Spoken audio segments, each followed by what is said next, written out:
Hey, what's up? I'm Dominic, 20 years old, from Chicago, in Chicago now. I love Chicago. Anyway, so I'm going to be chronicling my progress as a guitarist. I've been playing for a year and a half, and I come up with this new awesome practice routine. It's 2 hours a day. It's pretty in-depth. You learn, it covers just about everything. Not every technique, but everything you could possibly learn on your own that's not stolen from somebody else. It covers the technique side of things, and it also goes over theory and reading. Because I keep having camera problems, this is actually part 1 of a video, but it might look like it's later because it is later, because I shot part 1 and part 2 and part 3 earlier, and it got all screwed up, and I got to compress in the Windows Media Player, and this one doesn't work, so I'm redoing it. So, basically, yeah, I'm Dominic. That's Angela. She's a little mad at me, so she turned her back to me. And here's the routine. Alright, here it is on paper. So, alright. This is how it looks written down. All those scratch outs are really just taking up space because I didn't want to have a bunch of blank lines and mix anything up. As you can see, at 6 a.m. I awaken, and then again at 6 a.m. because I wake up very early. Guitar for 2 hours straight.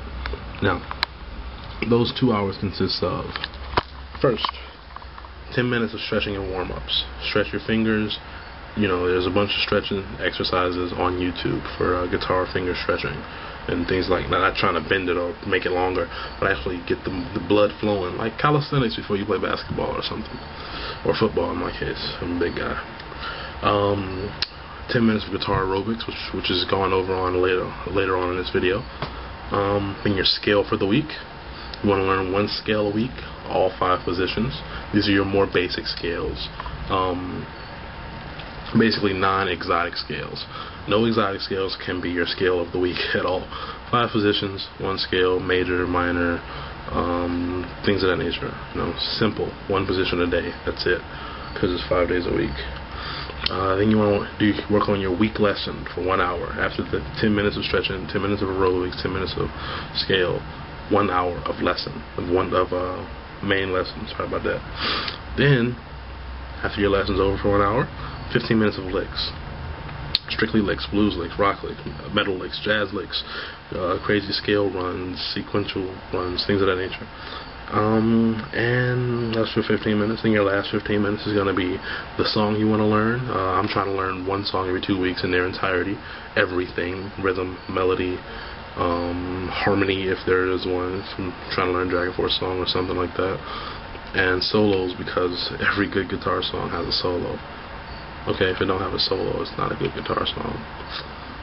It's not a good song, period. Yeah. Except for the old stuff. Old stuff is good, like 98 and back. Alright. Week lessons.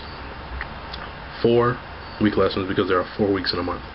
Every week is 1 different main topic with 5 subtopics. Alright? So, speed week. It's one of them. Your speed week. You're working on hand speed, finger speed. Alternate picking. It's 1. Legato. Hammer-on, pull-offs, tapping. Lots and lots of legato stuff. Sliding. Sweeping is your 3rd one. 1 whole day dedicated to sweeping, because sweeping is very, very hard to do. I still can't do anything about it, and I've been slowly making attempts at it, but I haven't been serious up until this week. By the way, I'm on day 4, so I'm on day 4 and I'm doing a rhythm week. The 4th day of speed week is going to be riffing. Think Slayer, Metallica, Megadeth songs, and Bullet for My Valentine, things of that nature. It was just lots and lots of heavy riffing. Get a lot of down picks in, get a lot of downstrokes in. And your 5th day is undecided, because I don't know what to do for the 5th day. I couldn't think of too much more that applies to speed. So if you can come up with something, go for it. If not, just make it another day of really grueling exercises. Next week is going to be rhythm. Rhythm week, yeah. Starts off with chords, or transitioning between chords. Chords and transitioning between chords. Not your basic, D minor chord. Saddest key of all. It's called Lick My Love Pump. Anyway, learn a few crazy chords, like diminished 7s and flattened 5 chords, and A minor 7, add 9, flat, things of that nature.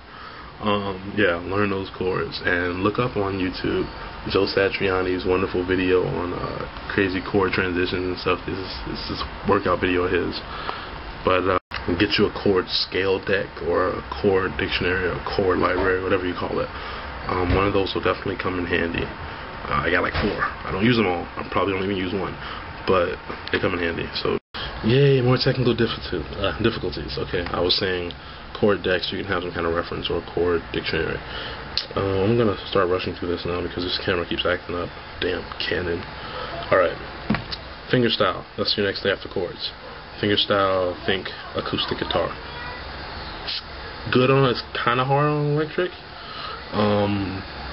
It's not that hard, but it's completely different. If you get a nylon string acoustic, you'll be perfect for fingerstyle. I actually got to get one within the next couple of weeks. Third day, blues shuffle. I'm from Chicago. Blues is where everything is at.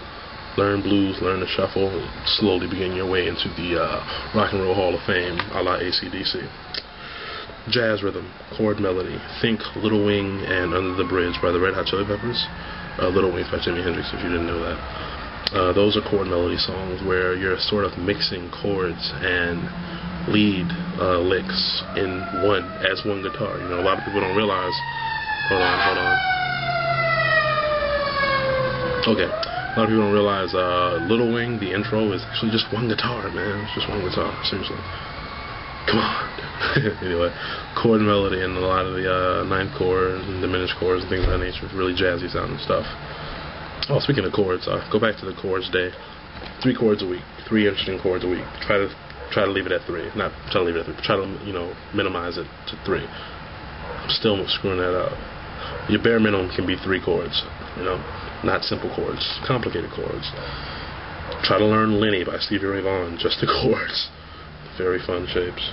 And then your 4th day is going to be other. Ska, country, bluegrass, finger picking, chicken picking, whatever you want to call it. All of those things. Super fast, awesome heavy metal. Yeah. Reading week. Reading is a big one. Time signatures. Learn how to use them, learn what they mean, and then tell me what the heck that is. Single notes on a staff, obviously A, B, C, D, E, F, G. Learn how to recognize them instantly anywhere and up and down the staff. Notes on a fretboard. It's kind of obvious, learn your notes on a fretboard. I don't know them yet, but I'm working on it. I'm so far up to the 5th fret of every string. It's something I've only started like last week. Chords on a staff. I don't know how those are written. I've actually never seen one because I really don't look at staff much. But apparently they're written, so... Wait! Sorry about that. Interruptions. Alright, and last but not least for reading week is key signatures. Learn how to read them, learn what they mean, same thing. Next week is theory. 1 scale a week. Do not mix this up with your scale for practicing, for warming up. Your 10-minute scale. No. That's going to be like a major or minor scale or a pentatonic in one position. This scale, which you will learn one position, you would try to learn, since it's 1 hour, you can learn all 5 positions. I don't see why not.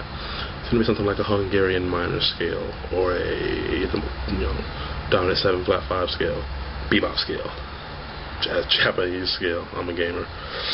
Anyway, after that, modes.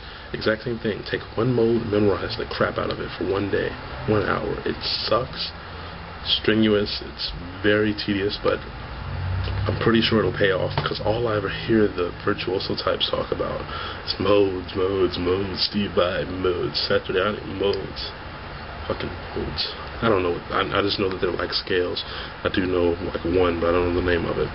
They're a lot easier on the hands than scales, though, that's for sure. Next thing in theory is scale chord relations. You need to try to understand why is it that you can play this chord progression and solo over this scale. Things of that nature. Why is it you can play a 1-4-5 and solo from the G scale or the A minor pentatonic over that, or why you can switch it out between that and modes. Scale chord relations. Duh.